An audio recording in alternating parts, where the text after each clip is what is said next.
V9 news కి స్వాగతం. ఇప్పుడు హెడ్లైన్స్. విశాఖ ఆర్కే బీచ్ వద్ద ఈరోజు ఘనంగా సారీ వాక్ అలరించింది. ముఖ్య అతిథిగా హోమ్ మినిస్టర్ అనిత గారు ఇచ్చేసి జ్యోతి ప్రజ్వలన చేశారు. జ్యోతి ప్రజ్వలన అనంతరం స్త్రీలు చక్కటి వాక్లో సారీలో చక్కగా కనిపించి అందరినీ అలరించారు. అద్భుతమైన మాటలు మాట్లాడిన మేడం ఒకసారి గట్టిగా వేసుకోండి. అందరూ ఎంత చక్కగా చెప్పారు. ఒక్కసారి మీరు ఈ Rashmi Rashmi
and finishing amazing show. Thank you so much. Thank you. మూడో గ్రూప్ వస్తుంది. రెండో గ్రూప్ అయింది, ఇప్పుడు మూడు. నమస్కారం, నా పేరు శారద. నేను విఐపి టవర్స్ నుంచి వచ్చాను. నా ఏజ్ 68 ఇయర్స్ అండి. ఈ మాకు వాళ్ళందరినీ కూడా ప్రోత్సహించినందుకు చాలా చాలా కృతజ్ఞతలు తెలియజేసుకున్నాను. వైజాగ్ వాళ్ళకి లాస్ట్ ఇయర్ కూడా వాళ్ళు ఈ కార్యక్రమాన్ని నిర్వహించారు. చాలామంది మహిళలు పాల్గొన్నారు.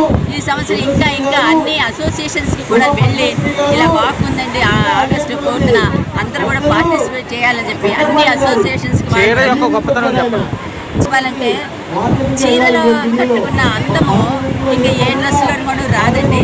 ఒక స్త్రీ యొక్క అందం తెలియాలంటే ఆ చీరలోనే ఉంటుంది. ఎక్కడెక్కడ ఏ అవయవాలు కనిపిస్తే అందంగా ఉంటుందో ఆ విధంగా చీర మనకి కట్టుబొట్టు అనేది మన సంస్కృతి సాంప్రదాయం.